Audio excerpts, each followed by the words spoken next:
Marcus did a great job introducing me, so I won't repeat all of this stuff, but I can tell you, there's my picture of my wife, Corrine, my daughter, Addie, my son, Micah.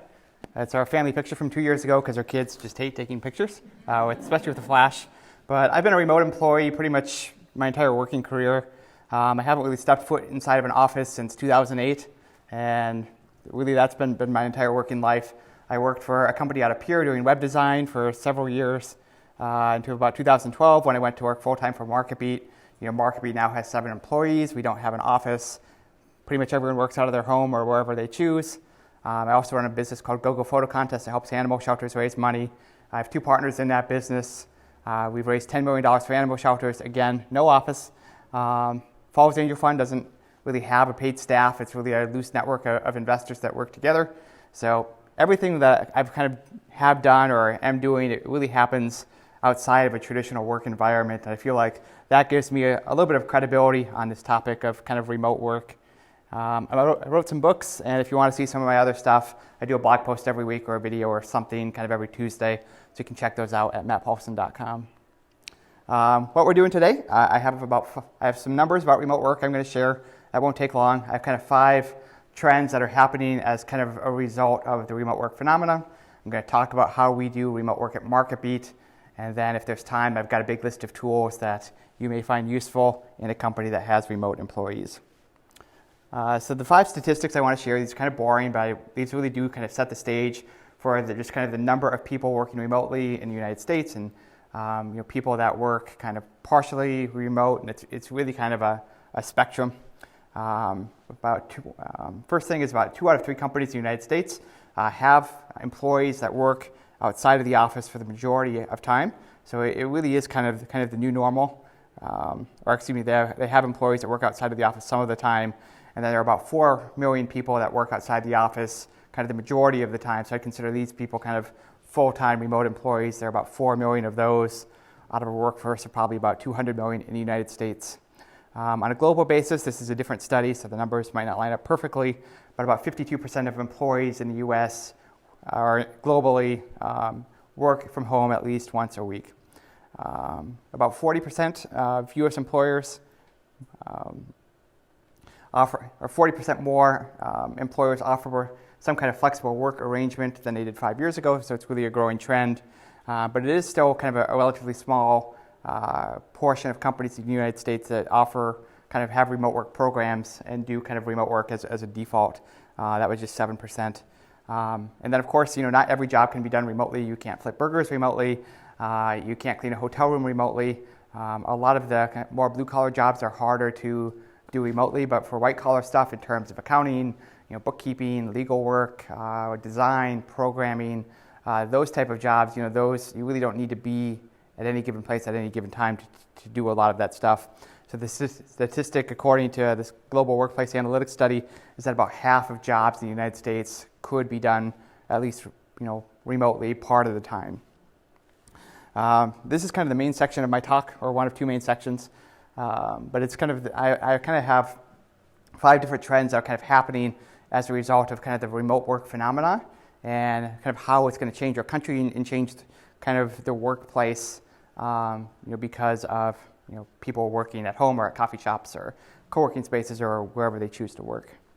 So this is a picture of my son Micah. He didn't want me to take his picture. He says, "Daddy, you can't take my picture. I'm busy playing Jailbreak, which is a Roblox game. That means nothing to you. You're probably over the age of 21. They said, I need to arrest the robber. They're getting away. But Micah is part of Generation Z, or maybe the generation after Generation Z. Who knows what they're going to end up calling that generation. But by 2020, which is next year, Generation Z is going to make up 36% of the workforce. So these are people born since the mid-90s. And this is kind of really the first generation that grew up with technology natively. Like, I didn't have an iPhone until 2010. But Micah has had an iPad since he was like 2. So we're going to have a whole generation of children that are growing up. They have laptops and iPads and everything throughout school. Micah's got a little VR system he plays with. So the kids today really have technology in their hands from such a young age. They really are digital natives. And even the kids that grew up in the 90s, they probably had laptops in school, and they've always had cell phones, and it really is kind of the first digitally native generation that's coming into the workforce today. So by the time they enter the workforce, they already know how to use Microsoft Office and Google Docs and Dropbox and Slack and a lot of other kind of remote work type tools because they probably use them in their classroom environment in high school and college. So that really gives them a leg up over people that may have learned technology later in life, or it just doesn't come naturally, or you didn't learn it in school, and then you kind of have to pick it up for your job. So the people coming into the workforce today, as remote employees, they can learn how to do their job from day one because they don't have to take the time to learn the tools that other potential employees might have to take the time to learn. So I think kind of the younger generation that have these kind of more strong technology backgrounds, it really does give them an advantage in remote positions. The second of 5 trends that I think are going to happen as a result of the remote work phenomenon is the slowing of rural flight. So I grew up in Mitchell, South Dakota. So I took some pictures I had or found online of Mitchell. And I think the remote work is really going to help out small towns in a big way. Because if you have the right skill set, you're a good self-manager, you can drive a lot of value for a company. And there's really no reason you can't get a job with a business that's based in San Francisco or New York or Austin or any other kind of technology hotbed place while you're working from Sioux Falls or maybe even the small town that you grew up in.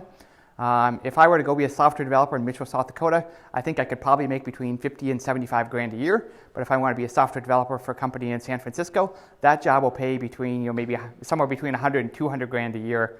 So if I can live in Mitchell, South Dakota, working for a San Francisco company, making 200 grand a year, I'm living a pretty good life in Mitchell, South Dakota. I do think one of the reasons that a lot of people end up leaving their hometown is job opportunities. There are jobs in Sioux Falls that don't exist in Mitchell. There are jobs in Minneapolis that don't exist in Sioux Falls. And people just, you have to move sometimes for the job that you want. And with the remote work trend, that is going to be less and less the case over time. I do think that's why we are starting to see some of the smaller towns in South Dakota. For decades, their populations have been slowly declining. But since 2010, some of them have actually started to level off in a good way. And certainly there have been other revitalization efforts. But just imagine if you live in a town like Emory, South Dakota, where my wife came from, population of 300 people. If 10% of the people in that community got a job for companies in bigger cities, that would make really a major impact on the local economy. Just because all of that money will flow into the community. It goes to local gas station, grocery store. People will build houses, pay property tax, and that money will flow in. I really think, in a smaller community, having a base of remote employees really could make the difference between like a grocery store staying opening and closing. Really, a handful of people that are well paid in a small community like that can make a big difference. When I was in college, I went to Dakota State, Madison, South Dakota, population of about 7,000 people. Not a lot of great jobs there for people like me that were freshmen in college. No skills, worked at Burger King and a gas station in high school. They want to hire the local kids, so I was a college student, didn't qualify for work study, so my options were pretty limited. And what I ended up doing was I did freelance writing for different websites online. So there was a site called ProBlogger. I think it still exists, but they have a job board for freelance writers. So I was making between $1,500 and $2,000 a month as a freelance writer in college, working for all of these different websites. And all of that money flowed back into the Madison economy. I ate a lot of McDonald's in college. Ate at the local gas station that made subs a lot, paid tuition, which went to pay teacher salaries, and all of that money came in from these California companies into the Madison economy because I was a remote, well, not employee, but pretty close. There are actually even, the state of Vermont is actually paying remote employees to move to their state. So in I think it was last year, 2018, they passed a bill where if you can prove that you have a job in another state and you move to Vermont, they'll actually pay you $5 grand a year for 2 years just to move there because they recognize the importance of having people who have jobs that are out of state because all of that money flows back into the economy. So that's really interesting. The third out of 5 phenomena is kind of the death of the 9 to 5. We probably, as mostly white collar people working in South Dakota, working for banks, working for Avera or Sanford, whoever, we kind of think the 40-hour work week is really a normalized thing, and it's always been that way as long as we remember. But historically speaking, it's actually a relatively new phenomena. It wasn't until the late 1860s when the 40-hour work week was really something that the labor unions pushed for, and then it was 1869 when it was kind of finally a settled matter, and President Grant issued the national 8-hour law proclamation because of that demand from labor unions. So this is really kind of a 150-year-old thing in the history of the world. But the 40-hour work week is starting to crack at the edges. Employers used to be able to say, hey, you, Johnny, just out of college, why don't you come work for me? You follow the rules, you play by my rules, I'll pay you the salary I want to. You work for 20 years, and maybe someday you'll get my job. It doesn't really work like that anymore. Employers really have to say, what do I need to do as an employer to make my job attractive enough where somebody wants to come work for me versus John or anybody else. That's kind of what the playing field looks like today. If you ask any large employer, what their biggest challenge is, it's finding and retaining good employees. Our unemployment rate hovers between 2 and 3%, and this is really causing employers to start questioning, some of the traditional norms of the 9 to 5. So some employers, including MarketBeat, they'll let their employees set some of their own hours. They'll let employees be partially remote, or they'll just kind of collaborate with their employee to find a schedule that works for them. Workers are really demanding flexibility in ways that they never had before. People have more hobbies, they have more stuff that they want to do, and they kind of take that into consideration when they look for a job in ways that didn't happen before. So kind of to be more competitive for employees, I think we're going to start to see employers offer, especially in highly competitive industries, they'll do things like offer more paid time off. They'll kind of have some healthy work-life balance things. Like there's a company, I can't remember who it is, but they actually turn off work email after 5 p.m. Or when you go on vacation, they'll disable your work email so people can't bug you when you're on vacation. That'd be kind of fun to have. Yeah. All right, trend 4 is that more people are working out of, or opting out of their full-time jobs, or opting out of having full-time jobs. There are young people that are, instead of taking kind of a single full-time job, they're generating incomes by working in a gig economy, doing things like working for Lyft, Uber, or Postmates. Maybe they have a seasonal job or like a part-time business, and then they just kind of fill the rest of their time with things that they want to do. It's certainly not that these people couldn't get full-time jobs. A lot of them are perfectly employable. They just don't want, full-time jobs because they want more control over their time and just more flexibility.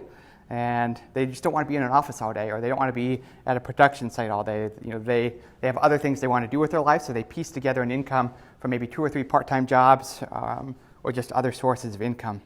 Of course, this does come at the expense of having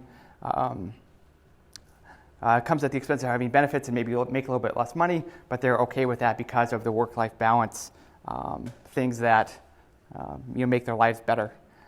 So this is a picture of my friend Andy Jorgensen. He is a good example of one of these people. Perfectly employable young man, great skills, hard worker. But instead of working full-time, he's decided to run a summer fireworks business and do whatever other odd jobs he can to kind of make an income. And this lets him do things like mentor young men, volunteer at his church, and do plenty of other good things that don't necessarily generate an income, but are also just a very good use of his time. Many of you know Clint Brown. He's another good example. He makes money kind of by doing some part-time marketing work and then some consulting for Dakota Resources. And then in his free time, he does lots of community development and other work to encourage entrepreneurs. So people like Clint and Andy are kind of, I think they're trendsetters, and I think we're going to see a lot more people like them come up over time. On the employer side, I think people like me are also realizing that not every job fits neatly into a 40-hour-a-week position. Companies are increasingly willing to find employees and contractors to do 1 or 2 things really well, and then just pay them to do those 1 or 2 things, and have the understanding that they're probably doing that same thing for 3 or 4 kind of key clients at a given time, and employers are totally okay with that.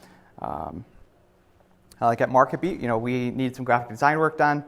We don't necessarily need a full-time graphic designer today, but we work with Christy Weyer back there, and she works with us. She works with a few other companies, and we have her 1 or 2 days a week, and that works really well for us.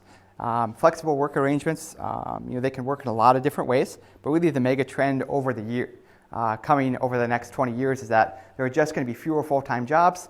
Some people are going to point to that and be like, oh no, people can't get full-time jobs anymore. They're having to work for Uber and Lyft, and that's all they can do. But the reality is there are people that really want to do this. They just don't want the full-time job. So it's not that the economy is going to hell in a handbasket. It really is that there are people, especially young people, that just don't want a full-time job anymore.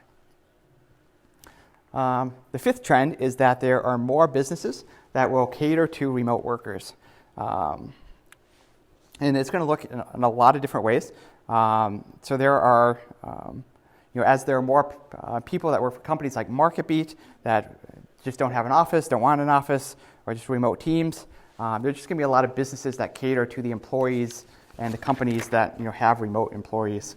I think in years to come, we're going to see a lot more coffee shops and co-working spaces, fast Wi-Fi that will really cater to remote workers. You really already see it in Sioux Falls. Come to Josiah's or Queen City on a Monday or Tuesday or Wednesday morning. You see a lot of people working on their laptops. Yesterday morning, I was at Queen City. Brittany Thune-Lindbergh was sitting next to me doing her job, and then there were at least 3 or 4 other people with laptops at the bar, at tables, doing work. And I really think there'll be kind of more extended stay coffee shops and co-working spaces. I think the idea of a traditional co-working space is maybe kind of come and gone, because really the benefits were a quiet place to work, fast Wi-Fi, a printer, and fast Wi-Fi is everywhere. Nobody prints anymore, so you can do the same stuff at a coffee shop that you could do at a co-working space. So I really think that will probably be more of the trend than traditional co-working spaces. Kind of on another front, I think you're going to see that are like people that are consultants that help people set up like their remote work environment. So say I go get a job at Citibank, but I'm not like a home-based employee. Maybe Citibank sends somebody to my house and helps me set up my remote workspace. They make sure I've got a good ergonomic chair and desk, and they set up my laptop for me.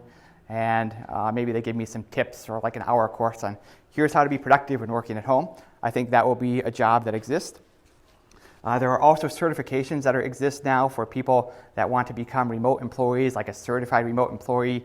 You really see this trend from kind of the certification companies that see kind of the trend of remote work and just see it as an opportunity to sell certificates and that kind of stuff to employers that have remote employees, and then also remote employees themselves. The reality is right now there are probably more people that want to be kind of full-time remote employees than full-time remote jobs that exist. So if you can find a way to prove that you're a better remote employee than the next guy, maybe one of these certificates could be something as a way to show that you already know how to use Slack or whatever tools that the remote employee requires. Maybe not, but I do think some people will at least try to make those certificates and sell them to people. Whether or not that works, who knows. I also think we'll see internet providers try to sell tailored internet packages that includes faster internet, a dedicated IP address, maybe a specific service guarantee, like if my internet goes down, a guarantee that a tech will show up in an hour.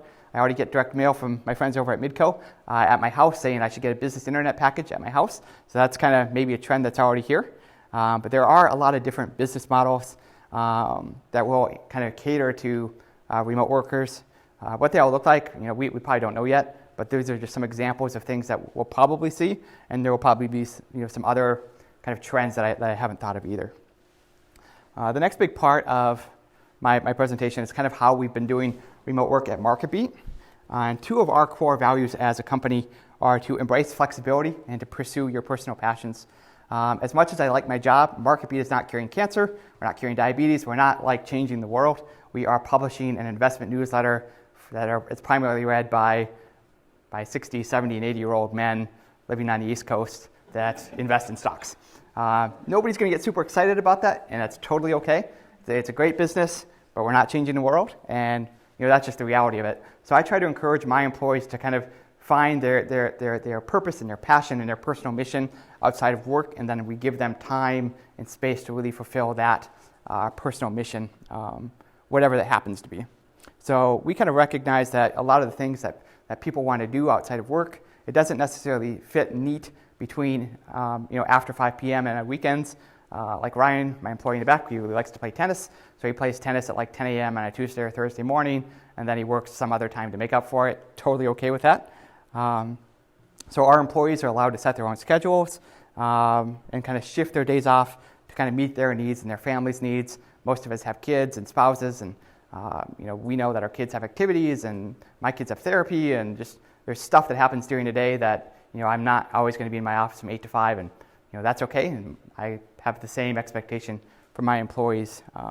Most of us do work some variation of an 8-hour workday. Some people work 8 to 4, some people work 7 to 3. I frequently work from like 8 to like 2, and then maybe I'll work for an hour or two after my kids go to bed. Sometimes I work on a Saturday morning because I can get a lot done when nobody's emailing me. It just really kind of depends on what schedule works for people. My expectation is that my employees work about 40 hours a week, but it just doesn't really matter so much when that work happens, because if we're kind of doing a logo or something, it doesn't really matter too much if it happens at 6 a.m. or 6 p.m. or if somebody's writing code, it doesn't matter if that happens at 6 a.m. or 6 p.m.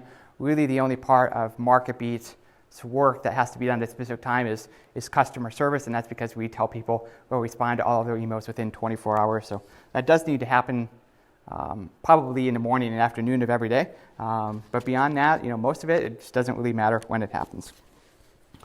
We also embrace flexibility in terms of where our employees work. I've asked my employees several times, hey, wouldn't it be cool if we all got an office and just kind of hung out there and had a MarketBeat headquarters? And the answer's always been no. I've asked like 3 or 4 times. Nobody wants to get an office. They're redoing the East Bank Depot right next to my personal office. I thought, hey, it'd be cool to have like a MarketBeat office and a sign. And every single one of them said, no, I don't want to do that. So most of my employees like working at home. Will likes to work out at Zeal. I have an office downtown in the Crane building on 8th.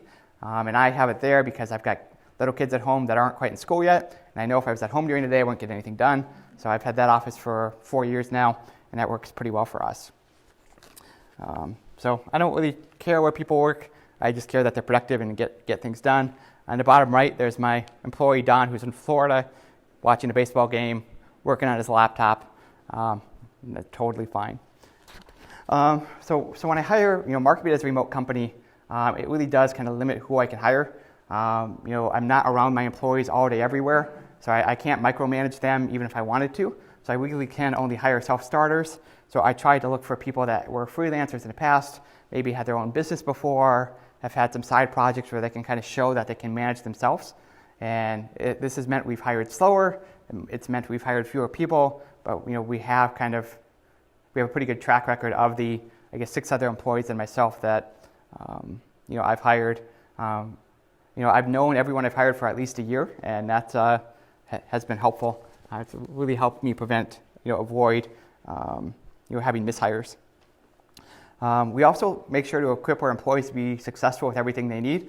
So one of my employees, Stevie, was having some back issues, brought her a standing desk, very happy about it.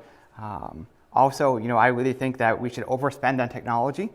So yes, you can get a laptop between $500 and $1,000, but I figure if I'm paying somebody $50 or $100 a year to work for me, I shouldn't have technology get in the way of them being productive. So I make sure everybody gets the best laptop they can. So we spend like $2,000 on all of our laptops because I don't want technology getting in the way of us getting work done.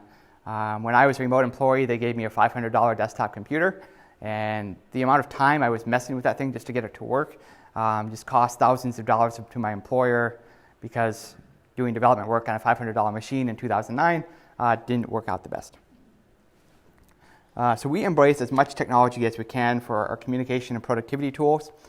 We use an internally built system for task management that ties into our database. And the reason we do it this way is because we can automatically generate to-do list items based off information in our database, so that I know that if our email open rate falls below about 18%, if we see it in kind of the 15s or 16s, that might mean that we are on a blacklist, or one of the advertising emails that we sent out has been previously flagged. And so we check every previous day's open rate, and if it falls below a certain threshold, or like the 7-day average open rate, then will get a notification for that dynamically. He can go check a tool called eDataSource to see what the issue is, and then we can fill out whatever form we need to fill out to get off the blacklist.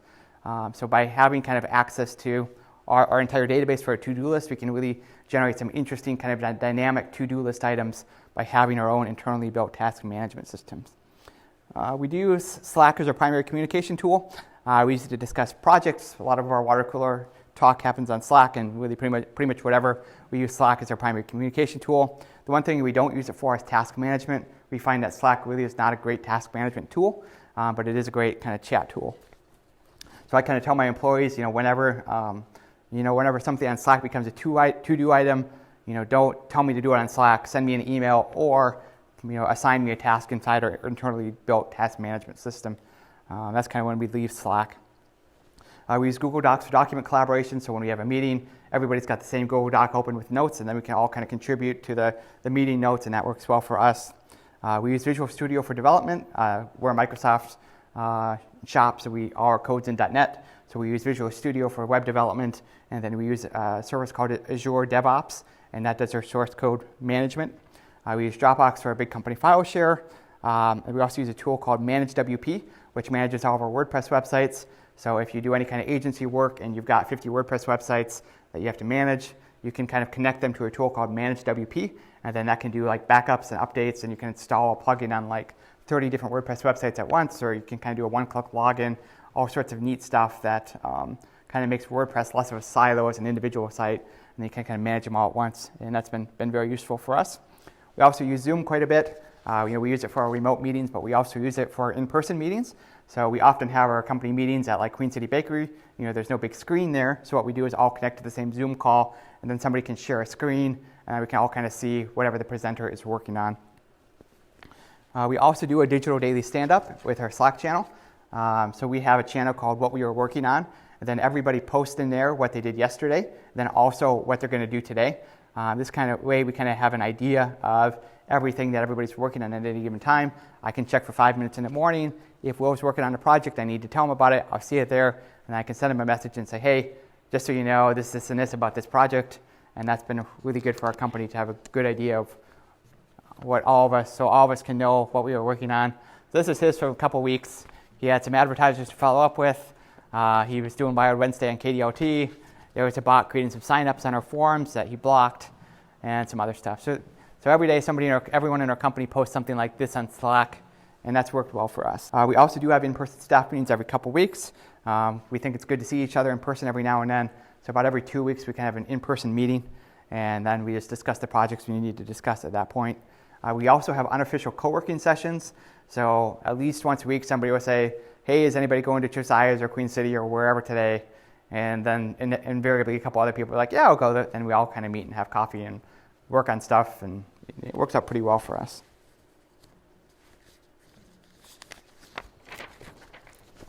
How we have organized our company, it's really been an organic thing. We didn't read any of these ideas in a book. It really is a result of what we have tried as a company, and really what stuck after having remote employees since about 2013 is when I hired Stevie, who is our customer service person, who was our first remote employee. I am pretty proud to say we've had 0% turnover in the last 5 years that we've had employees. Granted, there are only 6 of them. But they're all still working at MarketBeat today. And I just think it's because we built a unique culture and work environment, and our employees really value that. Do I have like 10 minutes? Is it 10:40? This is over? Okay, great. So there are a bunch of tools. That was our tools. I came up with a big list of different tools that people can use for remote work. Some of these are things that I use. I don't really want to go through them because it's kind of boring, but this is a good note. Like, I'm going to make these available so you can look at them when you go home. I will highlight a couple of them. We talked about Slack. You guys know what Skype is. If you ever thought, I don't spend enough time at Facebook, Facebook actually makes a private version of Facebook that you can use in your staff. I think it's a really bad idea, but like, you could have your own private Facebook of people in your business, and then just spend more time on Facebook. I've used Join.me. People use it for kind of meetings for people that are remote. It's a really good tool. Like if you're meeting with a lot of people that you don't normally meet with, you can just send them a Join.me link, and it's a really kind of useful tool for one-on-one chat. There's lots of different project management tools. We don't use any of them. If you are going to use a project management tool, most people will kind of pick Asana or Trello by default, and they're both good and they both have their differences. But typically your remote workplace will have some kind of tool like Asana or Trello that will manage kind of different projects that people are working on. Different code projects. Most of them don't apply to you guys. One tool I like on here is called Take a Break Please. It's Mac only. I think there are kind of some Windows alternatives, but it'll kind of yell at you and say, hey, you've been sitting at your computer too long. Go get up and take a break, or go take a walk. I find myself sitting for a couple hours at a time, that ends up being a dangerous thing, hurts my back, not a good thing. So having some kind of tool to remind me just to get up and go do something is helpful. Every time zone is another good tool. It makes sure that like you kind of know what time it is when you're calling people. Like there are people in East Asia that I work with on a couple of things.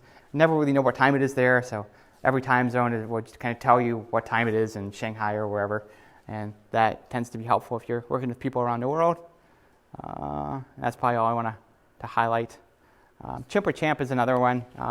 We don't use it, but it sends an email to your staff, and it asks them how happy they are at work on any given week, and then you can see if they're a happy face or a frowny face. We use another tool called, there's a Slack plugin called Karma, where we can give each other positive or negative karma, and then like at the end of the week, like whoever has the most karma is like the winner. Yeah, they just changed the settings, so like unless you pay them, you can't like demerit people, you can't give people negative karma anymore, which is probably a good thing, because I think I was abusing the negative karma thing a little bit too much. But it's a really fun add-in if you have Slack. Check that out. If you want to stay in touch, there's my website, my email, Facebook, LinkedIn. Feel free to connect with me on any of those networks. Happy to chat with you about any of these things. And I will be posting up the video that Josh is taking now next week if you want to watch it again, as well as my notes and the PowerPoint. So if you want that big list, it'll be up there probably in a week or so. I think that's about it. Happy to take some questions. I know we got like 6 or 7 minutes left, so yeah, go ahead. Thanks for sharing all about your business and some of the tips for working remotely. Mm-hmm. Tell me a little bit about how you manage screen sharing and video calls in public places. What are some tips for people who are going to do that? Who Yeah. be looking at a webinar, say for example. Sure. I mean, certainly use headphones. That way people know to leave you alone. I try to, if I have to take a call in a coffee shop, I just find the most remote place in that coffee shop where I'm least likely to bug anyone else. I'm really more worried about me bugging other people than other people bugging me. So I just try to find the smallest corner I can. I typically just throw in some AirPods, and then that way you don't have a speaker bugging other people, and that way you can talk pretty quietly and your AirPods hear you pretty well. And that's what I do. Most of the time I just walk over, normally during the day I'm either at Queen City Bakery or in my office. So I'm at Queen City Bakery and I've got a call, I'll just go to my office, and that way I don't bug people. Other questions? In terms of social collaboration and building group culture, when you have a really big remote team all across the world per se, what are some tips for making sure that people are still kind of having video, like face-to-face chats when they can't just walk down the street and meet at the coffee shop? Yeah. And like enforcing company culture. Yeah, I've got a few friends that have businesses like that, and what they end up doing is they'll have like a Zoom call a few times a week where they can kind of see each other face to face, and then they always do kind of like 2 kind of in-person mastermind type events or company retreats in a given year. So you might see somebody once every 6 months, but that way you at least get to see them in person for a couple of days, and then you see them on Zoom throughout the week. That's really the only way I've seen that people have made it work, and it's not ideal, but when you've got people in multiple countries or multiple parts of the United States, really that's about all you can do. Out of your 6 employees, are they all like actual employees or any of them contracted? Yep. Yeah, so all of my employees are like legit employees, payroll, taxes, 401k, health insurance, all that stuff that comes with being an employer, and I had to kind of figure it out over time, and really just asking other people, so what do you do your 401k at, and how do you do that, we need health insurance. I don't know how to do that. Let me go try to figure out who I know that knows how to do that. Really the only person I consider maybe a contract employee is Christy. She works for us maybe 1 or 2 days a week, but she's also got other clients, so she really is kind of more of a 1099 situation than an employee situation. But I'm a big believer in if somebody's an employee, pay them as an employee. When you're paying them as a contractor, you really are kind of screwing them in taxes and benefits. So if somebody's working for you 40 hours a week, they should probably be an employee and suck it up and just pay the extra expenses. And I see a lot of people, especially in the internet business space that I kind of play in. There are people that pay people as contractors for way too long and don't make them employees. I had to like once persuade my employee, Don, who lives in Florida. It's like, hey, you know, you're really only working for me now. I should probably pay you as an employee, not as a contractor. He's like, I'm fine with this. And I was like, you know this is like costing you money. And then he had to like think about it. He's like, oh, okay, I'll be an employee. Yeah. What advice would you give to a young person who's just getting into the workforce and wants to start with something either fully or partially remote? Yeah. Really, it's so. I mean, a remote work position. You know, there aren't that many full-time ones, so it probably is a situation where you got to know somebody. So I would, if it were me, I would start investigating like, you know, what types of companies do I want to work for? Do they have remote employees? What do those remote employees do?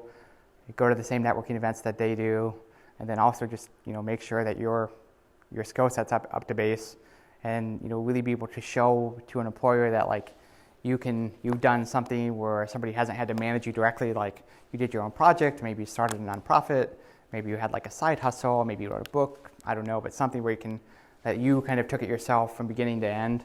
That way you can show that you can do stuff within your own without like somebody telling what to do every day. Other questions? Are there things that you've tried that haven't worked? Oh, what hasn't worked? I feel like there's a ton of stuff that hasn't worked. I try to forget about it as soon as it doesn't happen. Oh, good question. Yeah, I took all my employees to a financial conference in March, or a few of us, and we didn't really get anything out of it because we already knew everybody we needed to know there, and it just ended up being a big waste of money. So conferences are good, but it's got to be the right conference, and that one wasn't the right conference, and I ended up spending a lot of money for really no benefit. I don't know. There's probably other stuff. I'm sure my employees could tell you. Yeah, really communication is the hardest thing.